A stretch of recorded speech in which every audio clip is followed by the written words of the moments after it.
ਗੁਰੂ ਜੀ ਦੀ ਸਾਜੀ ਨਵਾਜੀ ਗੁਰੂ ਰੂਪ ਗੁਰੂ ਪਿਆਰੀ ਸਾਧ ਸੰਗਤ ਜੀ, ਵਾਹਿਗੁਰੂ ਜੀ ਕਾ ਖਾਲਸਾ, ਵਾਹਿਗੁਰੂ ਜੀ ਕੀ ਫਤਿਹ। ਗੁਰਮੁਖ ਪਿਆਰਿਓ, ਜੋ ਆਪਾਂ ਨੂੰ ਗੁਰਬਾਣੀ ਗੁਰੂ ਵਿੱਚ ਸਤਿਗੁਰਾਂ ਨੇ ਉਪਦੇਸ਼ ਬਖਸ਼ਿਸ਼ ਕੀਤਾ ਹੈ, ਸਾਨੂੰ ਸਮਝਾਉਂਦੇ ਵੀ ਸਾਡਾ ਜੋ ਮਨ ਹੈ ਇਹ ਇੱਧਰ ਜਦੋਂ ਸੰਸਾਰ ਦੇ ਵਿੱਚ ਮਾਇਆ ਦੇ ਵਿੱਚ ਆ ਕੇ ਸੌਂ ਜਾਂਦਾ, ਭਰਮ ਦੇ ਵਿੱਚ, ਫਿਰ ਇੱਥੇ ਸੁੱਖ ਮੰਗਦਾ ਬਈ ਮੈਂ ਕਿਵੇਂ ਨਾ ਕਿਵੇਂ ਸੁਖੀ ਹੋ ਜਾਵਾਂ ਸੰਸਾਰ ਦੇ ਪਦਾਰਥ ਇਕੱਠੇ ਕਰਕੇ। ਹੁਣ ਸਤਿਗੁਰੂ ਕਹਿੰਦੇ ਵੀ ਇਹ ਮੰਗਦਾ ਸੁੱਖ ਹੈ, ਪਰ ਜਦੋਂ ਕਰਤਾ ਉਹ ਮਾਲਕ ਸਾਡੇ ਚਿੱਤ ਵਿੱਚ ਨਹੀਂ ਆਉਂਦਾ, ਅਸੀਂ ਉਹਦਾ ਸਿਮਰਨ ਨਹੀਂ ਕਰਦੇ, ਫਿਰ ਇਹਨੂੰ ਮੁੜ ਮੁੜ ਕੇ ਮਿਲਦਾ ਦੁੱਖ ਹੀ। ਇਹ ਅਸ਼ਾਂਤ ਹੋ ਜਾਂਦਾ ਅਤੇ ਦੁਖੀ ਹੁੰਦਾ। ਸਤਿਗੁਰੂ ਇਸ ਲਈ ਫਰਮਾਉਂਦੇ, ਨਿਤ ਨਿਤ ਖੁਸ਼ੀਆਂ ਮਨ ਕਰੇ, ਨਿਤ ਨਿਤ ਮੰਗੇ ਸੁਖ ਜੀਓ, ਕਰਤਾ ਚਿਤ ਨਾ ਆਵਈ, ਫਿਰ ਲੱਗੇ ਦੁੱਖ ਜੀਓ। ਬਈ ਜਦੋਂ ਉਹ ਕਰਤੇ ਨੂੰ ਅਸੀਂ ਨਹੀਂ ਚੇਤੇ ਕਰਦੇ, ਵਾਹਿਗੁਰੂ ਨੇ ਜਿਹਨੇ ਸਾਨੂੰ ਪੈਦਾ ਕੀਤਾ ਅਸੀਂ ਉਹਦਾ ਨਹੀਂ ਸਿਮਰਨ ਕਰਦੇ, ਫਿਰ ਜੀਵ ਨੂੰ ਦੁੱਖ ਲੱਗਦਾ। ਸਭ ਤੋਂ ਵੱਡਾ ਦੁੱਖ ਇਹਨੂੰ ਜਨਮ ਮਰਨ ਦਾ, ਜਿਹੜਾ ਵਾਰ-ਵਾਰ ਫਿਰ ਇਹ ਜੂਨਾਂ ਦੇ ਵਿੱਚ ਆਉਂਦਾ ਜਾਂਦਾ। ਹੁਣ ਇਸ ਵਾਸਤੇ ਸਾਨੂੰ ਸਮਝਾਉਂਦੇ ਬਈ ਜੇ ਤੁਸੀਂ ਸੁਖੀ ਹੋਣਾ ਚਾਹੁੰਦੇ, ਜੇ ਤੁਸੀਂ ਚਾਹੁੰਦੇ ਹੋ ਵੀ ਸਾਡੇ ਮਨ ਨੂੰ ਸੁੱਖ ਮਿਲੇ, ਸਾਡੇ ਮਨ ਨੂੰ ਸ਼ਾਂਤੀ ਆਵੇ, ਸਾਡੇ ਪਰਿਵਾਰਾਂ ਦੇ ਵਿੱਚ ਸੁੱਖ ਹੋਵੇ, ਸ਼ਾਂਤੀ ਹੋਵੇ, ਫਿਰ ਉਹਦੇ ਵਾਸਤੇ ਅਸੀਂ ਕੀ ਕਰੀਏ? ਕਹਿੰਦੇ ਤੁਸੀਂ ਸਿਮਰਨ ਕਰੋ। ਮਹਾਰਾਜ ਫਰਮਾਉਂਦੇ ਨੇ, ਸਿਮਰੋ ਸਿਮਰ ਸਿਮਰ ਸੁਖ ਪਾਵੋ, ਕਲ ਕਲੇਸ਼ ਤਨ ਮਾਹੇ ਮਟਾਵੋ। ਬਈ ਇਹ ਜਿਹੜਾ ਸਾਡੇ ਮਨਾਂ 'ਚ ਕਲੇਸ਼ ਪਿਆ ਹੈ, ਕਲੇਸ਼ ਹੈ ਵਿਚਾਰਾਂ 'ਚ, ਫੁਰਨਿਆਂ 'ਚ। ਸਿਮਰਨ ਕਰਕੇ ਮਹਾਰਾਜ ਕਹਿੰਦੇ ਕਲਾ ਕਲੇਸ਼ ਤੁਹਾਡਾ ਖਤਮ ਹੋ ਜਾਏਗਾ ਅਤੇ ਤੁਸੀਂ ਸੁਖੀ ਹੋ ਜਾਓਗੇ। ਹੁਣ ਸੰਸਾਰ ਦੇ ਵਿੱਚ ਹਰ ਇੱਕ ਜੀਵ ਭਾਲਦਾ ਤਾਂ ਸੁੱਖ ਹੀ ਹੈ, ਕੋਈ ਵੀ ਜੀਵ ਦੁੱਖ ਨਹੀਂ ਮੰਗਦਾ। ਜਿਹਨੂੰ ਵੀ ਜੀਵ ਮੰਨਦਾ ਹੈ ਉੱਥੇ ਜਾ ਕੇ ਉਹ ਸੁੱਖ ਹੀ ਮੰਗਦਾ। ਹੁਣ ਮੰਗਦੇ ਸਾਰੇ ਜੀਵ ਸੁੱਖ ਨੇ, ਪਰ ਹੈ ਇਹ ਸਾਰੇ ਦੁਖੀ ਨੇ। ਮਹਾਰਾਜ ਕਹਿੰਦੇ ਵੀ ਇਹਦਾ ਮਕਸਦ, ਇਹਦਾ ਕਾਰਨ ਕੀ ਬਣ ਗਿਆ? ਵੀ ਕਿਉਂਕਿ ਮੰਗਦੇ ਤਾਂ ਅਸੀਂ ਸੌਖਾਂ, ਦੁੱਖ ਤਾਂ ਕੋਈ ਮੰਗਦਾ ਨਹੀਂ। ਹੁਣ ਮੰਗਦੇ ਸੌਖਾਂ ਤੇ ਹੈ ਮਨ ਦੁਖੀ ਹੈ, ਅਸ਼ਾਂਤ। ਹੁਣ ਇਹਦਾ ਕਾਰਨ ਸਾਨੂੰ ਗੁਰੂ ਨਾਨਕ ਦਾ ਘਰ ਇਹ ਦੱਸਦਾ ਹੈ ਵੀ ਅਸੀਂ ਸੁਖੀ ਹੋਣਾ ਚਾਹੁੰਦੇ ਹਾਂ ਆਪਦੀ ਮੱਤ ਨਾਲ। ਅਸੀਂ ਗੁਰੂ ਦੀ ਮੱਤ ਲੈ ਕੇ ਨਹੀਂ ਸੁਖੀ ਹੋਣਾ ਚਾਹੁੰਦੇ, ਅਸੀਂ ਆਪਦੀ ਮੱਤ, ਅਸੀਂ ਆਪਦੀ ਸਿਆਣਪ ਵਰਤ ਕੇ ਸੁਖੀ ਹੋਣਾ ਚਾਹੁੰਦੇ। ਹੁਣ ਇਹ ਸਾਡਾ ਮੰਗਿਆ ਹੋਇਆ ਸੁੱਖ ਉਹ ਗੁਰੂ ਨੂੰ ਭਾਉਂਦਾ ਨਹੀਂ। ਬਈ ਜਿਹਨੂੰ ਅਸੀਂ ਸੁੱਖ ਸਮਝ ਕੇ ਮੰਗਦੇ ਹਾਂ ਪਰ ਮਿਲਦਾ ਸਾਡੇ ਮਨ ਨੂੰ ਦੁੱਖ ਹੀ ਹੈ। ਸਤਿਗੁਰੂ ਫਰਮਾਉਂਦੇ ਸੁੱਖ ਮੰਗਤ ਦੁੱਖ ਆਗੇ ਆਵੇ, ਸੋ ਸੁੱਖ ਹਮੂ ਨਾ ਮੰਗਿਆ ਭਾਵੇ। ਬਈ ਸਾਡਾ ਇਹੋ ਜਿਹਾ ਮੰਗਿਆ ਹੋਇਆ ਸੁੱਖ ਉਹ ਗੁਰੂ ਨੂੰ ਭਾਉਂਦਾ ਨਹੀਂ ਹੈ। ਕਿਉਂਕਿ ਮਨਮੁਖ ਜੀਵ ਜਿਹਨੂੰ ਸੁੱਖ ਸਮਝ ਕੇ ਮੰਗਦਾ ਹੈ, ਅਸਲ ਦੇ ਵਿੱਚ ਉਹਨੂੰ ਇਹ ਭੇਤ ਨਹੀਂ ਵੀ ਮੈਂ ਦੁੱਖ ਹੀ ਮੰਗ ਰਹੀ। ਸਤਿਗੁਰੂ ਇਸ ਲਈ ਫਰਮਾਉਂਦੇ ਸੁਖ ਕੋ ਮੰਗੇ ਸਭ ਕੋਈ, ਦੁੱਖ ਨਾ ਮੰਗੇ ਕੋਈ। ਸੁਖੇ ਕੋ ਦੁੱਖ ਅਗਲਾ, ਮਨਮੁਖ ਬੂਝ ਨਾ ਹੋਈ। ਮਹਾਰਾਜ ਕਹਿੰਦੇ ਵੀ ਮੰਗਦੇ ਤਾਂ ਸਾਰੇ ਸੁੱਖ ਨੂੰ ਹੀ ਆ, ਕੋਈ ਦੁੱਖ ਤਾਂ ਮੰਗਦਾ ਹੀ ਨਹੀਂ। ਹੁਣ ਦੁੱਖ ਅਸੀਂ ਮੰਗਦੇ ਨਹੀਂ, ਫਿਰ ਵੀ ਦੁੱਖ ਆ ਜਾਂਦੇ। ਇਹਦਾ ਕਾਰਨ ਫਿਰ ਸਾਨੂੰ ਇਹ ਦੱਸਦੇ ਗੁਰੂ ਸਾਹਿਬ ਬਈ ਜਿਹਨੂੰ ਅਸੀਂ ਸੁੱਖ ਸਮਝ ਕੇ ਮੰਗਦੇ ਹਾਂ, ਦਰਅਸਲ ਅਗਿਆਨਤਾ 'ਚ ਜਿਹਨੂੰ ਅਸੀਂ ਸੁੱਖ ਸਮਝਿਆ ਅਸਲ ਦੇ ਵਿੱਚ ਉਹ ਅਸੀਂ ਦੁੱਖ ਹੀ ਮੰਗੀ ਜਾਂਦੇ, ਅਸੀਂ ਦੁੱਖ ਹੀ ਇਕੱਠਾ ਕਰੀ ਜਾਂਦੇ। ਤਾਈਓ ਮਹਾਰਾਜ ਸਾਨੂੰ ਸਮਝਾਉਂਦੇ, ਕਹਿੰਦੇ ਵੀ ਜਿਹੜਾ ਮਨਮੁਖ ਹੈ ਉਹ ਦੁੱਖਾਂ ਦਾ ਖੇਤ ਹੈ। ਬਈ ਉਹ ਦੁੱਖ ਹੀ ਬੀਜਦਾ ਅਤੇ ਦੁੱਖ ਹੀ ਉਹਨੂੰ ਵੱਢਣਾ ਪੈਂਦਾ, ਕਿਉਂਕਿ ਜੋ ਅਸੀਂ ਬੀਜਾਂਗੇ ਉਹੀ ਸਾਨੂੰ ਵੱਢਣਾ ਪੈਣਾ। ਮਹਾਰਾਜ ਕਹਿੰਦੇ ਮਨਮੁਖ ਦੁੱਖ ਕਾ ਖੇਤ ਹੈ, ਦੁੱਖ ਬੀਜੇ ਦੁੱਖ ਖਾਏ। ਬਈ ਉਹ ਦੁੱਖ ਹੀ ਬੀਜਦਾ, ਹਰ ਸਮੇਂ ਉਹਨੇ ਦੁੱਖ ਹੀ ਬੀਜਣੇ। ਹੁਣ ਇਹ ਦੁੱਖ ਕਿਵੇਂ ਬੀਜਦਾ ਜੀਵ, ਉਹ ਫਿਰ ਸਾਨੂੰ ਮਹਾਰਾਜ ਸਮਝਾਉਂਦੇ ਵੀ ਇਹ ਦੁੱਖ ਅਸੀਂ ਬੀਜਦੇ ਹਾਂ ਕਿਸੇ ਦੀ ਨਿੰਦਿਆ ਕਰਦੇ ਹਾਂ। ਜਦੋਂ ਅਸੀਂ ਕਿਸੇ ਦੀ ਨਿੰਦਿਆ ਕਰ ਰਹੇ, ਸਮਝ ਲਓ ਅਸੀਂ ਦੁੱਖਾਂ ਦੇ ਬੀਜ ਬੋ ਰਹੇ ਹਾਂ, ਅਤੇ ਉਹਦੇ 'ਚੋਂ ਸਾਨੂੰ ਸੁੱਖ ਨਹੀਂ ਮਿਲਣਾ, ਸਾਨੂੰ ਦੁੱਖ ਹੀ ਮਿਲੇਗਾ ਉਹਦੇ ਵਿੱਚ। ਕਿਸੇ ਦੇ ਨਾਲ ਅਸੀਂ ਈਰਖਾ ਕਰਦੇ ਹਾਂ, ਕਿਸੇ ਨਾਲ ਅਸੀਂ ਵੈਰ ਵਿਰੋਧ ਕਰਦੇ ਹਾਂ, ਕਿਸੇ ਨਾਲ ਅਸੀਂ ਦੁਵਿਧਾ ਕਰਦੇ ਹਾਂ, ਕਿਸੇ ਦੇ ਅਸੀਂ ਔਗਣ ਫਰੋਲਦੇ ਹਾਂ। ਉਹ ਅਸੀਂ ਸਾਰੇ ਬੀਜ ਦੁੱਖਾਂ ਦੇ ਬੋ ਰਹੇ ਹਾਂ। ਤਾਂ ਮਹਾਰਾਜ ਸਾਨੂੰ ਕਹਿੰਦੇ ਵੀ ਜੋ ਜੀਵ ਫਿਰ ਬੀਜਦਾ ਉਹੀ ਉਹਨੂੰ ਵੱਢਣਾ ਪੈਂਦਾ। ਇਹ ਜਿਹੜਾ ਸਰੀਰ ਹੈ ਇਹਨੂੰ ਕਰਮਾਂ ਰੂਪੀ ਖੇਤ ਕਹਿੰਦੇ ਨੇ। ਜੋ ਅਸੀਂ ਇਹਦੇ ਵਿੱਚ ਬੀਜਾਂਗੇ ਉਹੀ ਸਾਨੂੰ ਅੰਤ ਸਮੇਂ ਵੱਢਣਾ ਪਏਗਾ। ਮਹਾਰਾਜ ਕਹਿੰਦੇ ਖੇਤ ਸਰੀਰ ਜੋ ਬੀਜੇ ਆ ਸੋ ਅੰਤ ਖਲੋਆ ਏ। ਵੀ ਜੋ ਅਸੀਂ ਬੀਜਾਂਗੇ ਅੰਤ ਸਮੇਂ ਉਹੀਓ ਵੱਢਣਾ ਪੈਣਾ। ਇਹ ਤਾਂ ਹੈ ਨਹੀਂ ਬਈ ਅਸੀਂ ਬੀਜੀਏ ਬਿੱਖ ਅਤੇ ਅਸੀਂ ਆਖੀਏ ਵੀ ਸਾਨੂੰ ਅੰਮ੍ਰਿਤ ਮਿਲੇਗਾ, ਉਹ ਤਾਂ ਮਿਲਣਾ ਨਹੀਂ। ਕਿਉਂਕਿ ਜੋ ਬੀਜਿਆ, ਜਿਹੜਾ ਵੀ ਬੋਇਆ ਹੈ ਉਹੀਓ ਫਿਰ ਸਾਨੂੰ ਅੱਗੇ ਵੱਢਣਾ ਪਏਗਾ। ਤਾਂ ਫਿਰ ਸਾਨੂੰ ਸਮਝਾਉਂਦੇ ਬਈ ਜੇ ਤੁਸੀਂ ਆਪਦੇ ਆਪ ਨੂੰ ਸਿਆਣੇ ਸਮਝਦੇ ਹੋ, ਅਕਲ ਵਾਲੇ ਸਮਝਦੇ ਹੋ, ਫਿਰ ਤੁਸੀਂ ਐਸੇ ਲੇਖ ਨਾ ਲਿਖੋ ਆਪਦੇ ਬਈ ਜਿਹੜਾ ਕਰਕੇ ਸਾਨੂੰ ਅੱਗੇ ਸਜ਼ਾ ਮਿਲੇ, ਜਿਹਦੇ ਕਰਕੇ ਸਾਨੂੰ ਦੁੱਖ ਮਿਲਣ। ਮਹਾਰਾਜ ਫਰਮਾਉਂਦੇ ਫਰੀਦਾ ਜੇ ਤੂੰ ਅਕਲ ਲਤੀਫ, ਕਾਲੇ ਲਿਖ ਨਾ ਲੇਖ।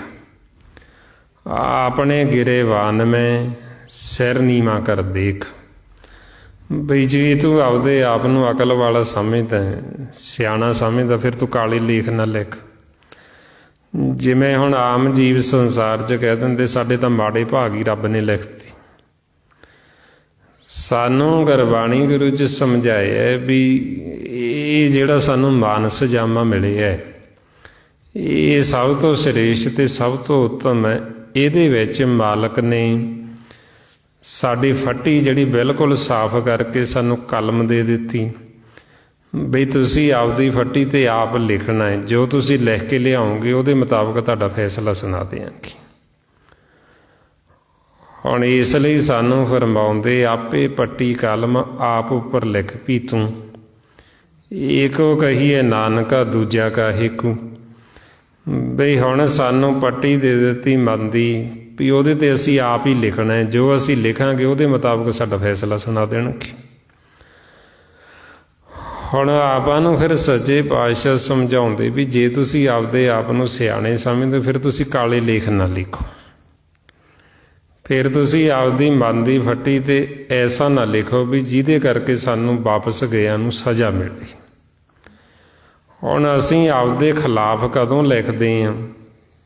ਸਾਨੂੰ ਫਿਰ ਸਮਝਾਉਂਦੇ ਵੀ ਜਦੋਂ ਅਸੀਂ ਗੁਰੂ ਦੀ ਮੱਤ ਨਹੀਂ ਲੈਂਦੇ, ਜੀਵ ਆਪਦੀ ਮੱਤ ਦੁਆਰਾ ਚੱਲਦਾ, ਅਸੀਂ ਇੱਥੇ ਆ ਕੇ ਕਿਸੇ ਨੂੰ ਫਿੱਕੇ ਬੋਲ ਬੋਲਦੇ, ਜਦੋਂ ਅਸੀਂ ਕਿਸੇ ਨੂੰ ਮਾੜਾ ਬੋਲਦੇ ਹਾਂ, ਕਿਸੇ ਨੂੰ ਅਸੀਂ ਦੁਖੀ ਕਰਦੇ ਹਾਂ ਮਾੜਾ ਬੋਲ ਬੋਲ ਕੇ, ਫਿਰ ਉਹ ਅਸੀਂ ਜਦੋਂ ਫਿੱਕੇ ਬੋਲ ਬੋਲਾਂਗੇ ਸਾਡਾ ਮਨ ਵੀ ਫਿੱਕਾ, ਸਾਡਾ ਤਨ ਵੀ ਫਿੱਕਾ, ਅਤੇ ਜਦੋਂ ਅਸੀਂ ਵਾਪਸ ਜਾਵਾਂਗੇ ਸਾਨੂੰ ਇਹ ਫਿੱਕੇ ਬੋਲਿਆਂ ਦੀ ਬੜੀ ਸਖਤ ਸਜ਼ਾ ਮਿਲਣੀ ਹੈ।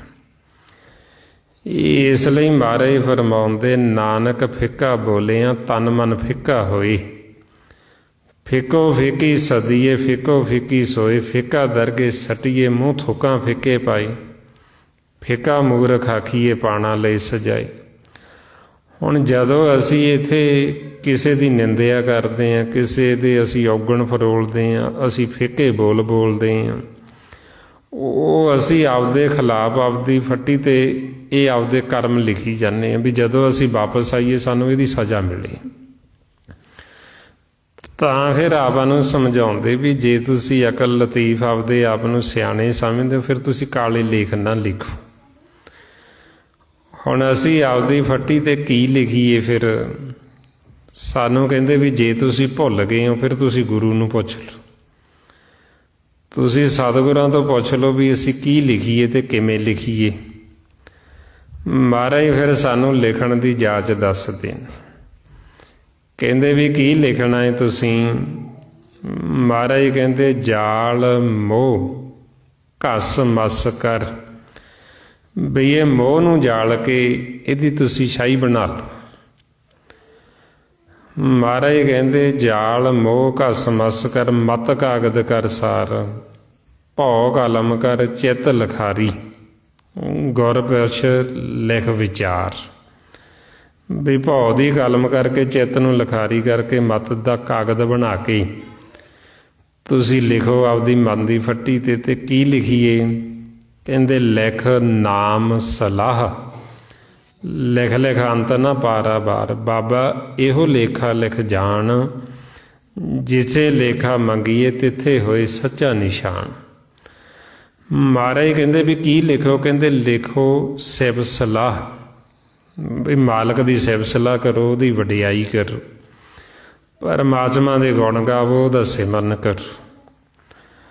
ਹੁਣ ਜਦੋਂ ਅਸੀਂ ਇਸ ਤਰ੍ਹਾਂ ਆਪਦੀ ਮਨ ਦੀ ਫੱਟੀ 'ਤੇ ਲਿਖਾਂਗੇ ਅਤੇ ਫਿਰ ਸਤਿਗੁਰੂ ਕਹਿੰਦੇ ਵੀ ਤੁਹਾਨੂੰ ਦਰਗਾਹ ਦੇ ਵਿੱਚ ਮਾਣ ਮਿਲੇਗਾ, ਤੁਹਾਡੀ ਇੱਜ਼ਤ ਹੋਏਗੀ, ਤੁਸੀਂ ਪੱਤ ਦੇ ਨਾਲ ਆਪਦੇ ਘਰ ਜਾਓਗੇ। ਇਸ ਲਈ ਫਿਰ ਜਿਵੇਂ ਭਗਤਾਂ ਨੇ ਆਖਿਆ ਵੀ ਮੇਰੀ ਫੱਟੀ ਦੇ ਉੱਤੇ ਲਿਖ ਦਿਓ ਪਰਮਾਤਮਾ ਦਾ ਨਾਮ, ਮੇਰੀ ਪਟੀਆ ਲਿਖ ਦਿਓ ਸ਼੍ਰੀ ਗੋਪਾਲ, ਬਈ ਮਾਲਕ ਦਾ ਨਾਮ ਹੈ ਜਿਹੜਾ ਉਹ ਮੇਰੇ ਹਿਰਦੇ ਦੇ ਵਿੱਚ ਵਸ ਜੇ। ਹੁਣ ਇਸ ਲਈ ਫਿਰ ਆਪਾਂ ਨੂੰ ਸਮਝਾਉਂਦੇ ਵੀ ਜੇ ਅਸੀਂ ਇਹ ਲਿਖਾਂਗੇ ਗੁਰੂ ਦੀ ਮੱਤ ਲੈ ਕੇ ਆਪਦੇ ਮਨ ਦੀ ਫੱਟੀ 'ਤੇ ਪਰਮੇਸ਼ਰ ਦਾ ਨਾਮ ਸਾਡੇ ਹਿਰਦੇ 'ਚ ਵਸ ਜੇਗਾ, ਅਤੇ ਅਸੀਂ ਆਪਦੇ ਜੀਵਨ ਦਾ ਲਾਹਾ ਖੱਟ ਲਾਂਗੇ। ਸੋ ਇਸ ਲਈ ਫਿਰ ਗੁਰੂ ਸਾਹਿਬਾਂ ਨੇ ਆਪਾਂ ਨੂੰ ਆਪਣੇ ਜੀਵਨ ਦੀ ਜਾਂਚ ਦੱਸੀ ਹੋਈ ਹੈ ਬਈ ਕਿਵੇਂ ਅਸੀਂ ਗੁਰੂ ਦੀ ਮੱਤ ਲੈ ਕੇ ਆਪਦਾ ਜੀਵਨ ਹੈ ਜਿਹੜਾ ਬਤੀਤ ਕਰੀਏ, ਤਾਂ ਕਿ ਅਸੀਂ ਇਸ ਲੋਕ 'ਚ ਵੀ ਸੁਖੀ ਰਹਿ ਸਕੀਏ ਅਤੇ ਅਸੀਂ ਆਪਦਾ ਅੱਗਾ ਵੀ ਸਵਾਰ ਲਈਏ। ਅਸੀਂ ਜਿਉਂਦੇ ਜੀ ਮੁਕਤ ਹੋ ਜਾਈਏ, ਸਾਡਾ ਦਰਗਾਹ ਦੇ ਵਿੱਚ ਆਉਣ ਜਾਣ ਬਣ ਜੇ, ਅਸੀਂ ਸਦਾ ਲਈ ਅਮਰ ਹੋ ਜਾਈਏ। ਉਹ ਫਿਰ ਆਪਾਂ ਨੂੰ ਸਾਡੇ ਜਿਉਣ ਦੀ ਜੁਗਤ ਦੱਸੀ ਭਗਤਾਂ ਨੇ, ਗੁਰੂ ਸਾਹਿਬਾਨਾਂ ਨੇ। ਕਰਨਾ ਆਪਾਂ ਉਹੀ ਹੈ ਜਿਹੜਾ ਆਪਾਂ ਰੋਜ਼ ਕਰਦੇ ਹੀ ਹਾਂ, ਸਿਰਫ ਸਾਨੂੰ ਤਰਤੀਬ ਦੇ ਦਿੱਤੀ ਗੁਰਬਾਣੀ ਗੁਰੂ ਵਿੱਚ ਵੀ ਤੁਸੀਂ ਇਸ ਤਰ੍ਹਾਂ ਕਰੋ। ਜਿਵੇਂ ਹੁਣ ਆਪਾਂ ਕਹਿ ਦਿੰਦੇ ਹਾਂ ਵੀ ਅਸੀਂ ਤਾਂ ਕੰਮ ਕਾਰ ਕਰਦੇ ਹਾਂ ਜੀ, ਪਰਿਵਾਰਾਂ ਵਾਲੇ ਹਾਂ ਜੀ। ਹੁਣ ਜਿੰਨੇ ਵੀ ਭਗਤ ਹੋਏ ਜਿਨ੍ਹਾਂ ਦੀ ਗੁਰਬਾਣੀ ਹੈ ਸਾਰੇ ਪਰਿਵਾਰਾਂ ਵਾਲੇ ਨੇ, ਸਾਰੇ ਕਿਰਤੀ ਨੇ, ਸਾਰੇ ਕੰਮ ਕਰਦੇ ਨੇ।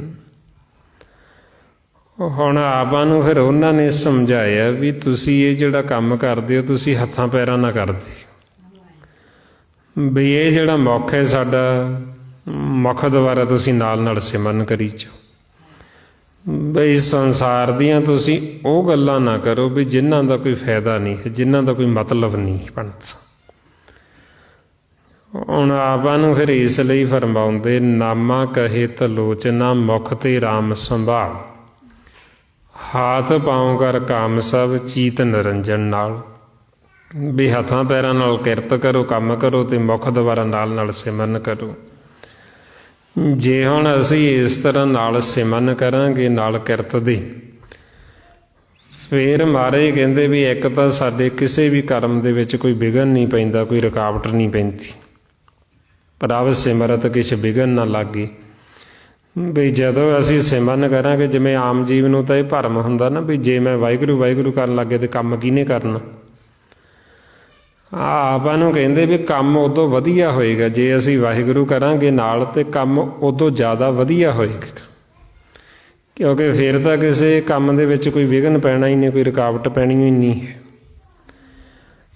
ਇਸ ਲਈ ਜਿਨ੍ਹਾਂ ਨੇ ਫਿਰ ਨਾਲ ਨਾਲ ਸਿਮਰਨ ਅਭਿਆਸ ਕੀਤਾ, ਉਹਨਾਂ ਦੇ ਇੱਧਰ ਸੰਸਾਰ ਦੇ ਵਿੱਚ ਵੀ ਕਿਰਤ ਸਹਿਜ ਸੁਭਾਅ ਉਹਨਾਂ ਦੇ ਕੰਮ ਚੱਲੀ ਗਏ।